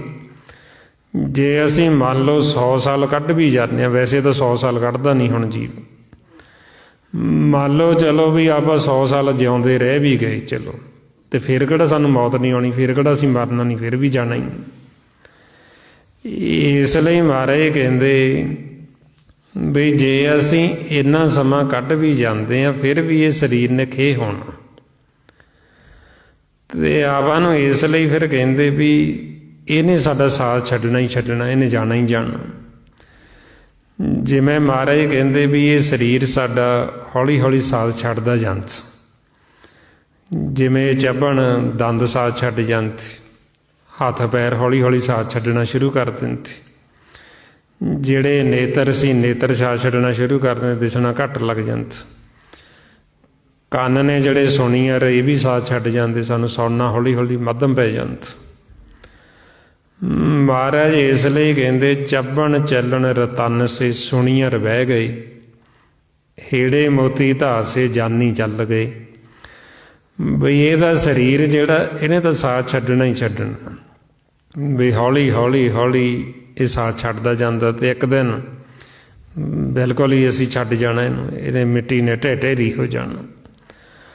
ਹੁਣ ਆਪਾਂ ਨੂੰ ਕਹਿੰਦੇ ਵੀ ਤੁਸੀਂ ਆਪਦੇ ਅਸਲ ਘਰ ਦੀ ਪਹਿਚਾਣ ਕਰ ਲਓ, ਵੀ ਇਹ ਤੁਹਾਡਾ ਅਸਲੀ ਘਰ ਨਹੀਂ ਹੈ। ਵੀ ਇਹ ਬੇਗਾਨਾ ਘਰ ਹੈ, ਕੁਝ ਸਮੇਂ ਵਾਸਤੇ ਮਿਲਿਆ, ਇਹ ਤਾਂ ਸਾਨੂੰ ਇੱਕ ਦਿਨ ਖਾਲੀ ਕਰਨਾ ਹੀ ਪੈਣਾ। ਜੇ ਹੁਣ ਅਸੀਂ ਆਪਦਾ ਅਸਲੀ ਘਰ ਦੇਖਿਆ ਹੋਏਗਾ, ਜਦੋਂ ਦੇਖਾਂਗੇ ਵੀ ਇਹ ਘਰ ਢੇਰੀ ਹੋਣ ਲੱਗਿਆ, ਤੇ ਅਸੀਂ ਇਹਨੂੰ ਖਾਲੀ ਕਰਕੇ ਸਿੱਧਾ ਹੀ ਆਪਦੇ ਘਰ ਜਾ ਬੈਠਾਂਗੇ। ਜੇ ਹੁਣ ਅਸੀਂ ਆਪਦਾ ਅਸਲ ਘਰ ਦੇਖਿਆ ਨਹੀਂ, ਤੇ ਇਹਨੇ ਤਾਂ ਢਹਿਣਾ ਹੀ ਢਹਿਣਾ, ਇਹਨੇ ਤਾਂ ਖਤਮ ਹੋਣਾ ਹੀ ਹੋਣਾ। ਫਿਰ ਅਸੀਂ ਅੱਗੇ ਜਾਵਾਂਗੇ ਕਿੱਥੇ। ਇਸ ਲਈ ਮਹਾਰਾਜ ਕਹਿੰਦੇ ਵੀ ਜਿਹੜਾ ਤਾਂ ਘਰ ਅਸੀਂ ਛੱਡ ਜਾਣਾ ਹੈ, ਹੁਣ ਉਹਦੇ ਵਾਸਤੇ ਜੀਵ ਕਿੰਨੀ ਮਸ਼ੱਕਤ, ਕਿੰਨੀ ਘਾਲਣਾ ਘਾਲਦਾ, ਕੀ ਕੁਝ ਇਕੱਠਾ ਕਰਦਾ, ਕਿੰਨੀਆਂ ਸੋਚਾਂ ਸੋਚਦਾ ਬਈ ਮੈਂ ਇਸ ਸਰੀਰ ਨੂੰ ਕਿਵੇਂ ਪਾਲਾਂ, ਇਹਦੇ ਵਾਸਤੇ ਕਿਵੇਂ ਵੱਧ ਤੋਂ ਵੱਧ ਸੁੱਖ ਸਹੂਲਤਾਂ ਇਕੱਠੀਆਂ ਕਰਾਂ। ਜਿਹੜੇ ਘਰ ਦੇ ਵਿੱਚ ਅਸੀਂ ਸਦਾ ਜਾ ਕੇ ਵਸਣਾ, ਮਹਾਰਾਜ ਕਹਿੰਦੇ ਉਹਦੀ ਚਿੰਤਾ ਹੀ ਨਹੀਂ ਕਰਦਾ, ਉਹਦਾ ਫਿਕਰ ਹੀ ਨਹੀਂ ਕਰਦਾ ਬਈ ਮੇਰਾ ਇੰਨਾ ਸਮਾਂ ਬੀਤ ਗਿਆ ਬਈ ਮੈਂ ਉਹ ਘਰ ਤਾਂ ਦੇਖਿਆ ਹੀ ਨਹੀਂ ਜਿੱਥੇ ਮੈਂ ਮਰਨ ਤੋਂ ਬਾਅਦ ਜਾਣਾ। ਮਹਾਰਾਜ ਇਸ ਲਈ ਫਰਮਾਉਂਦੇ, ਕਹਿੰਦੇ ਜੋ ਘਰ ਛੱਡ ਗਵਾਵਣਾ ਸੋ ਲੱਗਾ ਮਨ ਮਾਹੇ, ਜਿੱਥੇ ਜਾਏ ਤਦ ਵਰਤਣਾ ਤਿਸ ਕੀ ਚਿੰਤਾ ਨਾਹੀਂ। ਬਈ ਜਿੱਥੇ ਜਾ ਕੇ ਤੂੰ ਸਦਾ ਵਸਣਾ ਉਹਦੀ ਤਾਂ ਤੂੰ ਕਦੇ ਚਿੰਤਾ ਹੀ ਨਹੀਂ ਕਰਦਾ, ਉਹਦਾ ਤੂੰ ਕੋਈ ਫਿਕਰ ਹੀ ਨਹੀਂ ਕਰਦਾ ਕੋਈ ਬਈ ਮੈਂ ਉਹ ਘਰ ਦੇਖਿਆ ਹੀ ਨਹੀਂ ਕਦੇ, ਵੀ ਮੈਂ ਉਹ ਘਰ ਪਹਿਲਾਂ ਹੀ ਦੇਖ ਲਾਂ ਵੀ ਜਿੱਥੇ ਮੈਂ ਜਾਣਾ। ਹੁਣ ਇਸ ਵਾਸਤੇ ਫਿਰ ਆਪਾਂ ਨੂੰ ਸਮਝਾਉਂਦੇ ਵੀ ਉਹ ਘਰ ਜਿੱਥੇ ਅਸੀਂ ਮਰ ਕੇ ਜਾਣਾ, ਦੇਹ ਛੱਡਣ ਤੋਂ ਮਗਰੋਂ ਜਾਣਾ, ਅਸੀਂ ਉਹ ਘਰ ਦੇ ਵਿੱਚ ਪਹਿਲਾਂ ਆਉਣ ਜਾਣ ਬਣਾਉਣਾ ਹੁੰਦਾ। ਮਹਾਰਾਜ ਇਸ ਲਈ ਫਰਮਾਉਂਦੇ, ਮੋਇਆਂ ਜਿੱਤ ਘਰ ਜਾਈਏ ਤਿਤ ਜੀਵਤ ਅਮਰ ਮਾਰ। ਵੀ ਜਿੱਥੇ ਮਰ ਕੇ ਜਾਈਦਾ, ਜਿਉਂਦੇ ਜੀ ਪਹਿਲਾਂ ਉੱਥੇ ਪਹੁੰਚੋ, ਪਹਿਲਾਂ ਉੱਥੇ ਆਉਣ ਜਾਣ ਬਣਾਓ। ਹੁਣ ਸੰਸਾਰ ਦੇ ਵਿੱਚ ਜਿਹੜਾ ਜੀਵ ਚਲਾ ਜਾਂਦਾ ਸੰਸਾਰ ਦੇ ਵਿੱਚ, ਉਹ ਮੁੜ ਕੇ ਆ ਕੇ ਆਪਾਂ ਨੂੰ ਦੱਸਦਾ ਨਹੀਂ ਵੀ ਅੱਗੇ ਉਹਦੇ ਨਾਲ ਕੀ ਬੀਤੀ, ਕੀ ਭਾਣਾ ਵਰਤਿਆ, ਉਹਦੇ ਨਾਲ ਕੀ ਕੁਝ ਹੋਇਆ। ਅਤੇ ਅਸੀਂ ਜੀਵੇ ਜਾਣਨ ਦੀ ਕੋਸ਼ਿਸ਼ ਵੀ ਨਹੀਂ ਕਰਦੇ। ਕੁਝ ਸਮਾਂ ਜੀਵ ਚੇਤੇ ਕਰਦਾ, ਮੁੜ ਕੇ ਹੌਲੀ ਹੌਲੀ ਉਹਨੂੰ ਭੁੱਲ ਜਾਂਦ। ਹੁਣ ਮਹਾਰਾਜ ਕਹਿੰਦੇ ਵੀ ਜਾਂ ਤਾਂ ਕੋਈ ਜਿਉਂਦੇ ਜੀ ਮਰਿਆ ਹੋਵੇ, ਮਰਨ ਤੋਂ ਬਾਅਦ ਉਹ ਫਿਰ ਜਿਉਂਦਾ ਹੋਇਆ ਹੋਵੇ, ਅਤੇ ਉਹ ਸਾਨੂੰ ਦੱਸ ਸਕਦਾ ਵੀ ਮਰਨ ਤੋਂ ਬਾਅਦ ਕੀ ਹੁੰਦਾ। ਹੁਣ ਜਿਹੜੇ ਗੁਰਮੁਖ ਹੁੰਦੇ, ਫਿਰ ਸੰਤ ਸਾਧੂ ਜਨ ਹੁੰਦੇ, ਗੁਰਸਿੱਖ ਹੁੰਦੇ, ਇਹ ਜਿਉਂਦੇ ਜੀ ਮਰੇ ਹੁੰਦੇ ਨੇ। ਇਹਨਾਂ ਨੇ ਜਿਉਂਦੇ ਜੀ ਮਰ ਕੇ ਸ਼ਬਦ ਦੁਆਰਾ ਉਹ ਘਰ ਦੇ ਵਿੱਚ ਆਉਣ ਜਾਣ ਬਣਾਇਆ ਹੁੰਦਾ। ਤਾਈਓ ਮਹਾਰਾਜ ਕਹਿੰਦੇ ਭਗਤ ਤੇਰੇ ਮਰ ਜੀਵੜੇ, ਵੀ ਜਿਹੜੇ ਪਰਮਾਤਮਾ ਦੇ ਭਗਤ ਉਹ ਮਰ ਜੀਵੜੇ, ਵੀ ਉਹ ਜਿਉਂਦੇ ਜੀ ਉਹਨਾਂ ਨੇ ਸ਼ਬਦ ਦੁਆਰਾ ਮਰਨਾ ਸਿੱਖਿਆ। ਜਿਹਨੂੰ ਮਹਾਰਾਜ ਸਾਨੂੰ ਕਹਿੰਦੇ ਸਿੱਖੋ ਸ਼ਬਦ ਪਿਆਰਿਓ ਜਨਮ ਮਰਨ ਕੀ ਟੇਕ, ਵੀ ਤੁਸੀਂ ਵੀ ਸਿੱਖੋ ਇਹ ਜਿਹੜਾ ਜਿਉਂਦੇ ਜੀ ਮਰਨਾ ਸਿੱਖੋ। ਜੇ ਹੁਣ ਅਸੀਂ ਇਹ ਸਿੱਖ ਲਾਂਗੇ, ਸਾਡਾ ਮਨ ਸਦਾ ਲਈ ਆਨੰਦ ਅਵਸਥਾ 'ਚ ਚਲਾ ਜਾਏਗਾ। ਮਹਾਰਾਜ ਫਰਮਾਉਂਦੇ ਸ਼ਬਦ ਮਰੇ ਤਾਂ ਸਦਾ ਆਨੰਦ, ਸਤਿਗੁਰ ਭੇਟੇ ਗੁਰ ਗੋਬਿੰਦ, ਨਾ ਫਿਰ ਮਰੇ ਨਾ ਆਵੇ ਜਾਏ, ਪੂਰੇ ਗੁਰ ਤੇ ਸੱਚ ਸਮਾਏ। ਬਈ ਜੇ ਅਸੀਂ ਸ਼ਬਦ ਦੁਆਰਾ ਮਰਨਾ ਸਿੱਖ ਲਾਂਗੇ ਤੇ ਅਸੀਂ ਸਦਾ ਵਾਸਤੇ ਸੁਖੀ ਹੋ ਜਾਵਾਂਗੇ। ਇਹਨੂੰ ਕਹਿੰਦੇ ਗੁਰਬਾਣੀ ਗੁਰੂ ਵਿੱਚ ਜਿਉਂਦੇ ਜੀ ਮਰਨਾ ਸਿੱਖਣਾ। ਜਿਵੇਂ ਹੁਣ ਤਨ ਦੀ ਮੌਤ ਹੁੰਦੀ, ਆਪਾਂ ਕਹਿ ਦਿੰਦੇ ਵੀ ਇਹਦੇ ਸਾਹ ਪੂਰੇ ਹੋ ਗਏ ਤੇ ਮਰ ਗਿਆ ਜੀ। ਹੁਣ ਤਨ ਦੀ ਮੌਤ ਕੋਈ ਅਹਿਮੀਅਤ ਨਹੀਂ ਰੱਖਦੀ, ਅਸੀਂ ਮਨ ਕਰਕੇ ਮਰਨਾ, ਸਾਡਾ ਮਨ ਮਰੇ। ਹੁਣ ਮਨ ਦੀ ਮੌਤ ਕਦੋਂ ਹੁੰਦੀ? ਜਦੋਂ ਮਨ ਸ਼ਬਦ ਗੁਰੂ ਨਾਲ ਜੁੜ ਜਾਂਦਾ, ਨਾਮ ਦੇ ਨਾਲ ਜੁੜ ਜਾਂਦਾ। ਜਦੋਂ ਅਸੀਂ ਨਾਮ ਦੇ ਨਾਲ ਜੁੜ ਜਾਂਗੇ ਅੰਦਰੋਂ, ਅਨਹਦ ਸ਼ਬਦ ਜਿਹਨੂੰ ਸ਼ਬਦ ਗੁਰੂ ਕਹਿੰਦੇ, ਜਦੋਂ ਸਾਡੀ ਸੁਰਤੀ ਉਹ ਸ਼ਬਦ ਗੁਰੂ ਦਾ ਚੇਲਾ ਬਣ ਜਾਏਗੀ, ਉਦੋਂ ਕਹਿੰਦੇ ਇਹ ਸ਼ਬਦ ਦੇ ਵਿੱਚ ਸਮਾ ਗਏ ਨੇ ਅਤੇ ਇਹ ਮਰ ਗਿਆ ਹੈ ਮਨ, ਇਹਦਾ ਆਪਣਾ ਭਾਵ ਆਪਾਂ ਮਿਟ ਗਏ, ਆਪਣਾ ਆਪਾਂ ਖਤਮ ਹੋ ਗਿਆ। ਜਦੋਂ ਅਸੀਂ ਬਿਲਕੁਲ ਵਿਚਾਰਾਂ ਤੋਂ, ਫੁਰਨਿਆਂ ਤੋਂ ਮਨ ਨੂੰ ਰਹਿਤ ਕਰ ਲਾਂਗੇ, ਸ਼ਬਦ ਦੇ ਨਾਲ ਜੁੜ ਜਾਂਗੇ, ਅਤੇ ਉਦੋਂ ਕਹਿੰਦੇ ਵੀ ਸ਼ਬਦ ਦੁਆਰਾ ਇਹਨਾਂ ਦੀ ਮੌਤ ਹੋ ਗਈ। ਸੋ ਇਸ ਲਈ ਫਿਰ ਆਪਾਂ ਨੂੰ ਕਹਿੰਦੇ ਵੀ ਜੇ ਅਸੀਂ ਇਹ ਸਿੱਖ ਲਾਂਗੇ ਤਾਂ ਫਿਰ ਅੱਗੇ ਸਦਾ ਆਨੰਦ ਹੈ। ਹੁਣ ਤਾਂ ਫਿਰ ਸਾਨੂੰ ਕਹਿੰਦੇ ਵੀ ਜੇ ਤੁਸੀਂ ਭੁੱਲ ਗਏ ਹੋ ਤਾਂ ਤੁਸੀਂ ਇਹ ਸਿੱਖੋ। ਵੀ ਸਿੱਖਣਾ ਕੀ ਹੈ? ਇਹ ਸ਼ਬਦ ਦੁਆਰਾ ਅਸੀਂ ਮਰਨਾ ਸਿੱਖਣਾ, ਅਸੀਂ ਦੇਹ ਤੋਂ ਵਧੇ ਹੋਣਾ ਸਿੱਖਣਾ। ਹੁਣ ਜਦੋਂ ਅਸੀਂ ਸਿੱਖ ਲਾਂਗੇ ਤਾਂ ਸਦਾ ਸੁੱਖ, ਸਦਾ ਆਨੰਦ। ਇਸ ਲਈ ਜਿਹੜੇ ਗੁਰਮੁਖ ਹੁੰਦੇ